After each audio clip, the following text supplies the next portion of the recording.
जय हिंद दोस्तों। आज दोस्तों हम बात करने वाले हैं कि एक साइंटिफिक तरीका क्या होता है, यानी कि एक वैज्ञानिक तरीका क्या है पढ़ने का, पढ़ाई करने का।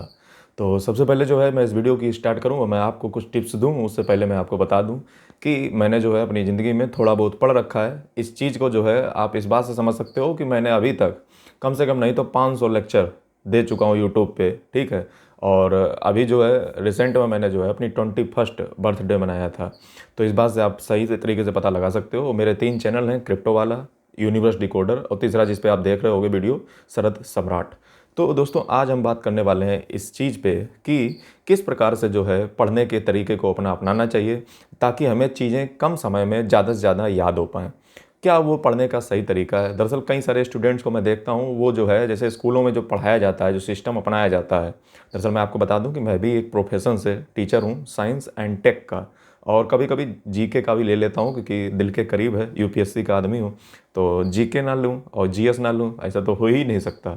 तो एसएसटी में भी कभी-कभी हाथ आज़मा लेता हूँ जब कभी भी फ्री जो है मिलता है। तो इस तरीके से अगर देखा जाए तो आज दोस्तों हम साइंटिफिक मेथड पे बात करेंगे और एक वैज्ञानिक ढंग से बात करेंगे। दरअसल हमने जो है स्कूल में एक परंपरा देखी है कि होता क्या है कि बच्चे को जो है वो चैप्टर पढ़ा दिया जाता है।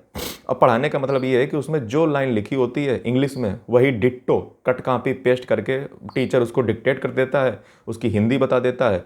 इंग्लिश अगर होगी तो उसकी हिंदी बता देता है या उसको समझा देता है। इस प्रकार से जो है हमारे देश में लगभग सभी स्कूल इसी पैमाने पे, इसी ठर्रे पे चलते हैं।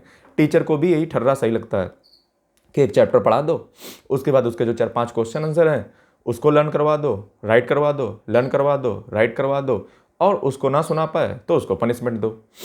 इस प्रकार से जो है हमारे देश में इतना बेतुका ढंग से जो है एक रट्टा लर्निंग जो करवाई जाती है, उसका मैं बिल्कुल भी समर्थन नहीं करता हूँ। मैं खुद भी जो है इस प्रकार से जो है बच्चों को ट्रीट नहीं करता हूँ। जो भी जो है जानते होंगे वो सब समझते हैं कि मैंने हमेशा जो है फ़ोकस किया है समझ पे विकसित करने पर। मैं स्टोरी टेलिंग को पसंद करता हूँ। मैं जब भी जो है क्लास में जाता हूँ तो एक हास्य तरीके से, मतलब एक हँसी के तरीके से जो है मैं एक ऐसी स्टोरी क्रिएट करता हूँ जिसमें लोगों को मज़ा भी आती है। कुछ जो है मज़ाक टाइप का मैं क्रिएट करता हूँ, एक कुछ ऐसे कैरेक्टर डिसाइड करता हूँ, ठीक है। जैसे मैं कई सारे कैरेक्टर को बना के रखा हूँ, ठीक है। तो उन सारे कैरेक्टर को जो है मैं उस स्टोरी में डालता हूँ ताकि बच्चे उस पे हँसें, उनको याद रह जाए। कुछ एकदम जोक टाइप का डाल देता हूँ उन कैरेक्टर के ऊपर ही, उन्हीं से जो है उस कॉन्सेप्ट को एक्सप्लेन कर देता हूँ। मतलब मैं एक स्टोरी गढ़ता हूँ, मैं एक कहानी गढ़ता हूँ। और जब मैं कहानी गढ़ कर के जो है बच्चों को सिखाता हूँ, पढ़ाता हूँ, तो उन्हें भले ही वो जो है चीज़ ना याद रहे, वो टॉपिक ना याद रहे, लेकिन उन्हें ये पता रहता है कि दरअसल इसका मतलब क्या है, ये किस चीज़ के बारे में बात हो रही है। क्योंकि उन्हें याद रहता है कि इस कहानी में ऐसा कुछ बताया था सर ने। तो ये चीज़ें जो है मैं काफ़ी इम्प्लीमेंट करता हूँ। अब सवाल ये कि सर हम कैसे पढ़ें, एक वैज्ञानिक तरीका क्या है। आप चाहे यूपीएससी की तैयारी कर रहे हो, चाहे आप जिस भी एग्ज़ाम की तैयारी कर रहे हो, और यदि आप स्कूल में पढ़ाई कर रहे हो, तो एक सबसे अच्छा तरीका मैं आपको बताता हूँ। सबसे अच्छा तरीका है क्या कि सबसे पहले जो है सबसे पहले कुछ लोग ये सोचते हैं कि हम जो है अगर देखा जाए तो टीचर अगर जो है जैसे अगर नहीं पढ़ाएगा तो हम स्वयं से बुक से पढ़ लेंगे। सबसे पहले तो आप अपने दिमाग से ये भ्रम को निकाल दीजिए कि बिना शिक्षक के, बिना टीचर के आप पढ़ सकते हो। आप नहीं पढ़ सकते हो। बिना टीचर के, बिना शिक्षक के आप नहीं पढ़ सकते हो। अब आप में से कोई जो है बहुत बहादुर निकलेगा और वो जो है कमेंट कर देगा कि नहीं सर, मैंने ये चीज़ अपने हाथ से पढ़ी, अपने पैर से पढ़ी, अपने मुंह से पढ़ी, मैंने अपनी आंखों से पढ़ी, लेकिन मैंने पढ़ ली, मैंने ये बुक ऐसे पढ़ ली। भैया वो सिर्फ नंबर में ही होते हैं, और वो अगर जो तुमने पढ़ा होगा ना, वो ज़रूर तुम्हारा पहले फाउंडेशन उसका कुछ बना होगा, उसी के आधार पे तुमने पढ़ लिया है। शुरुआत से अगर आपको मैं एक मान लीजिए आप 10th तक पढ़े हैं और आपकी 11th को मैथमेटिक्स आपको दे दी जाए, आप हमें सॉल्व करके दिखा दो, बहुत समय लगेगा और इतना दिमाग पे बोझ रहेगा ना कि ये कैसे हुआ, ये कैसे हुआ। या 11th में पढ़ रहे हो, हम तुम्हें 12th की मैथमेटिक्स दे दें या फिजिक्स दे दें, आप नहीं लगा पाओगे। कारण क्योंकि आपको किसी ने पढ़ाया नहीं है। और जब आप स्वयं से पढ़ने चलते हो तो सिर्फ होती है समय की बर्बादी। आपके पास बर्बादी के अलावा कोई काम होता नहीं है। जितना समय आपने उसको समझने में लगाया, जितना समय आपने उसमें जिल्लत करने में लगाया, इतना समय तो आपको टीचर उतने कम समय में आपको अच्छे समझा करके आपको घर पे भेज भी देता, और आप अपने सवाल लगा रहे होते फटाफट अपने तरीके से, आप समझ चुके होते। यानी कि क्रांतिकारी बनने का ट्राई मत कीजिए। शिक्षक को पकड़िए, टीचर से पकड़िए, वो आपकी राह को आसान कर देता है, समझे। और जब आपकी राह आसान हो जाएगी तो आप उस राह पे फटाक से दौड़ लीजिए। ये नहीं कि आप स्वयं से एक क्रांतिकारी टाइप के व्यक्ति बन जाएं, यानी कि आपको स्वयं से आग में से नहीं खेलना है, एक शिक्षक से, और वो भी शिक्षक ऐसा जो स्वयं में बहुत विद्वान हो, समझे। उसका भी जो है, हालांकि भगवान अगर चाहेंगे तो जो है आपको बढ़िया मिल ही जाएगा। दूसरी चीज़, आप ये चीज़ एक और इंश्योर करें कि जब आप किसी भी टॉपिक को पढ़ रहे हो सबसे ज़्यादा बुक को पढ़ने की आदत डालिए।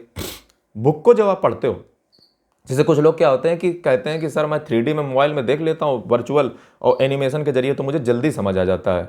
अच्छा भैया, जल्दी तुम्हें समझ आ जाता है, लेकिन मेरा ऐसा मानना है कि जब आप बुक से पढ़ते हो, जब आप बुक से रीडिंग करते हो, तो आपके पास पिक्चर तो बन नहीं रही है, चित्र तो बन नहीं रहा है, तो आपके ऊपर एक दबाव होता है कि आप जब बुक से पढ़ रहे हो तो आपके दिमाग में उसका चित्र बनता रहता है। यानी कि आपने पढ़ करके आपने कल्पना करना सीख लिया, आपने इमेजिन करना सीख लिया, और जब आपने इमेजिन करना सीख लिया यानी कि आपने कल्पना करना सीख लिया, यानी कि आपके अंदर चित्र बनने लगे। और जब भी आप पढ़ें, जो भी एवरी लाइन आप पढ़ते हो उसका एक चित्र जरूर दिमाग में बनाइए। जब आप चित्र उसका आप सोचते रहिए कि क्या क्या हो रहा है, क्या क्या हो रहा है, क्या क्या हो रहा है, उसके कुछ नए नए तरीके इन्वेंट कीजिए समझने के। जैसे कई बार क्या होता है, चूंकि मैं political science and international relations का स्टूडेंट हूँ, और इसीलिए जो है उसमें पढ़ाया जाता है कि पढ़ाने के दो दो तीन तीन तरीके होते हैं। एक होता है टेक्सुअल अप्रोच, एक होता है इंटरप्रिटेटिव अप्रोच, और एक होती है दोनों को कंबाइन अप्रोच। तो इस प्रकार से अगर देखा जाए तो कोई कुछ समझता है, कोई कुछ समझता है, ये उस बात पे डिपेंड करता है कि उसने चित्र अपने दिमाग में क्या बनाया था। यानी कि पढ़ना इज बेटर देन देखना। सबसे पहले आप स्वयं से पढ़िए किताबों को पढ़ने के बाद आप पहले स्वयं से पढ़ना सीखिए। जब आप जो है किताबों को पढ़ लोगे तो आपके दिमाग में एक चित्र बनेगा, और जब आपके दिमाग में एक चित्र बनेगा तो आपके अंदर एक कल्पना शक्ति विकसित होगी। तत्पश्चात आप जो है क्या करें, उस चीज़ को जो है, इसीलिए कहा जाता है कि कल ये वाला चैप्टर पढ़ के आइएगा, मैं पहले पढ़ाऊंगा। यानी कि टीचर क्या कहता है आपसे कि आप सबसे पहले स्वयं से पढ़ के आइएगा। सबसे पहले जब आप स्वयं से पढ़ के आओगे तो आपके दिमाग में एक चित्र बन चुका होगा, फिर टीचर ने उसको क्लास में पढ़ाया, तो आप चूंकि पहले से पढ़ के आए हो और आपको डाउट्स, आपको पता है कि हमारे क्या पूछने हैं, तो आप क्लास में अच्छे से डाउट्स अपने पूछ पाओगे, क्योंकि आपने पहले से चैप्टर को पढ़ा रखा है। दूसरी चीज़, जब टीचर आपको बताएगा तो वो अपनी कल्पना शक्ति लेकर आएगा, वो अपनी इमेजिनेशन लेकर आएगा। तब आप इस चीज़ को मिला सकते हो कि आपने जो सोचा, टीचर ने जो सोचा, वो अलग अलग था, भिन्न था या डिफरेंट था, या ऐसे भी सोचा जा सकता था। तो आपको पता चलेगा कि मैंने तो इतना कठिन चीज़ को बना के रखा था, ये तो चीज़ कितनी आसान चीज़ थी। ये चीज़ आपको समझ आएगी। दूसरी चीज़ ये है कि कई बच्चे क्या करते हैं, जब टीचर या शिक्षक या दुनिया में, ज़िंदगी में कहीं पे भी जाओ, तो हमेशा एक बात को मेरी याद रखना, कोई भी व्यक्ति कुछ भी बोल रहा हो तो आपके पास एक पेन और एक कॉपी हमेशा होनी चाहिए। यानी कि आपके पास एक पेन होना चाहिए और साथ ही में एक आपके पास डायरी या नोटबुक जरूर होनी चाहिए। आप किसी की बातों को नोट करना जरूर सीखें। ये एक बेहतरीन स्टूडेंट की निशानी होती है। स्कूल के दिनों में आपको डायरी लिखना क्यों सिखाया जाता है? क्योंकि आप किसी भी चीज़ को, कोई भी शिक्षक कभी भी कुछ भी इंपॉर्टेंट पढ़ा रहा है या कोई भी बात, आपको पास डायरी, एक पेन जरूर होना चाहिए। आप तुरंत उस बात को नोट करें और उसकी एक योजना बनाएं, उसके एक घर पे जो है उसको नोट करके रखा करें कि क्या आज हमने नया सीखा। जब शाम हो तो आप उसका इवोल्यूशन करें। एक बेहतरीन जो है मैं आपको बता दूं, छात्र वो होता है जो किसी भी चीज़ को सिर्फ पढ़ता नहीं है बल्कि उसे समझता है। एक अच्छा छात्र वो है जो है एक चीज़ को, एक बुक को, एक पुस्तक को वो सिर्फ पढ़ता नहीं है बल्कि उसे समझता है। लेकिन एक बेहतरीन जो है एक बेहतरीन जो है छात्र वो होता है जो किसी चीज़ को सिर्फ पढ़ता है, ना सिर्फ समझता है, बल्कि उसे पढ़ाने की भी कुवत रखता है, क्षमता रखता है, ताकत रखता है, समझाने की भी ताकत रखता है। वो एक बेहतरीन जो है छात्र है मेरी नज़रों में, जो ना सिर्फ पढ़े और बल्कि उसको पढ़ा भी सके। ये अगर आपके अंदर टैलेंट है, ये अगर आपके पास क्षमता है, तो जो है आप एक बेहतरीन शिक्षक की कैटेगरी में आते हो। अब मैं ज़रा ये नहीं सोच रहा हूँ कि मेरे पास से क्या गया है, मतलब कौन सी लाइट बंद हुई है, तो फिलहाल अच्छा लाइट ये बंद हुई है। हाँ, तो दोस्तों यही चीज़ जो है मैं आपके साथ शेयर करने वाला था कि आप दरअसल ये सोचें कि आप सिर्फ ना पढ़ें बल्कि उसको पढ़ाने की भी क्षमता रखें। और वो एक तभी व्यक्ति कर पाएगा जब उसको स्वयं में क्लियरिटी होगी कॉन्सेप्ट की। कुछ लोग मोटा मोटा समझ लेते हैं, गूंगे जैसे बैठ जाएंगे, जो है सिर्फ स्वयं में ही जानते हैं। यानी कि मेरा कहना क्या है, सर्वप्रथम आप पढ़ें, तत्पश्चात जो है उसको समझें, समझने के पश्चात जो है आप उसको पढ़ाने की भी क्षमता रखें। और वो आपके अंदर तभी आ पाएगी जब आपको स्वयं में समझ होगी। यानी कि जब आपके तीनों फंडे क्लियर होंगे तो आपको उस टॉपिक्स की, उस कॉन्सेप्ट की एक बेहतरीन अंडरस्टैंडिंग, एक समझ बन चुकी होगी। और एक बार आपने समझ लिया किसी चीज़ को, तो फिर आपको कभी भी भविष्य में उसको रिमाइंड करते टाइम नहीं लगेगा, क्योंकि you have to understand first the topic. मतलब किसी भी प्रकार का जो है टॉपिक आप समझने से पहले। रही बात जो है, ये सारी जो बातें हैं ये सभी विषयों पे अप्लाई होती हैं। आपके पास एक डायरी, एक पेन हमेशा होना चाहिए किसी भी पॉइंट को, किसी भी चीज़ को नोट डाउन करने का। दूसरा चीज़ आपको ये समझना पड़ेगा कि ये जो है मैथ्स ले लो या फिर जो अपने अदर सब्जेक्ट ले लो, ये सभी जो है डिफरेंट प्रकार से बिहेव करते हैं।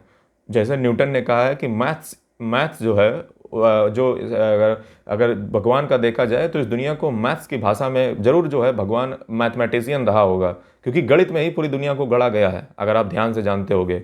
और फिजिक्स में भी जो है, जैसे निकोला टेस्ला ने कहा है कि जिसे तुम भगवान कहते हो मैं उसे फिजिक्स कहता हूँ, क्योंकि दुनिया में जो भी फिनोमेना होता है लोग मानते हैं कि भगवान करता है, लेकिन उनका कहना है कि वो ईश्वर नहीं, वो फिजिक्स करती है।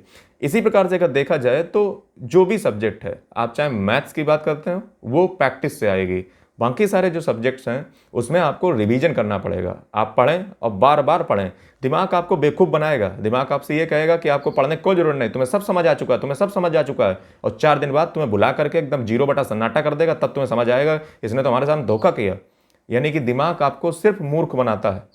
आप दिमाग के कहने पर ना आए, वो आपसे कहेगा कि तुम्हें आता है, तुम्हें आता है, सब आता है, और 4 दिन बाद जब तुम भूल जाओगे तो तुम्हें सरेंडर कर देगा।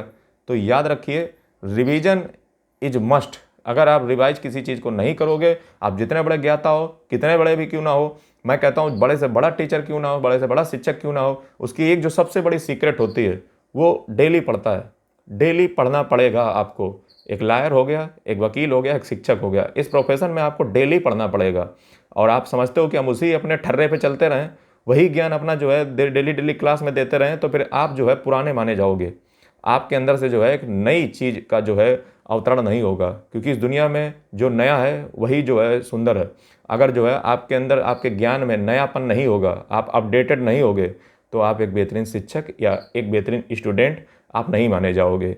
तो आज की चीज़ों में मैंने आपको, आज की वीडियो में ये आपको बताया कि किस प्रकार से जो है आप एक अच्छा साइंटिफिक मेथड, और किसी भी चीज़ को पढ़ते समय नोट्स जरूर बनाएं, क्योंकि बड़ी बड़ी बुक्स को, मोटी मोटी बुक्स को रिवाइज करना आसान नहीं है। इसलिए स्मार्ट तरीका बनाएं। गधा जो है वो हार्ड वर्क बहुत करता है, लेकिन उसका क्या नज़रिया होता है वो तो आपने भली बात ही देखा होगा। आप स्मार्ट वर्क करें, हार्ड वर्क ना करें कोई बात नहीं, लेकिन स्मार्ट वर्क जरूर करें। और स्मार्ट वर्क ही जो है ये जो है आपको जो है बहुत ज़्यादा मदद करेगा। और हमेशा मेरी बात को याद रखें कि practice makes man perfect. Thank you.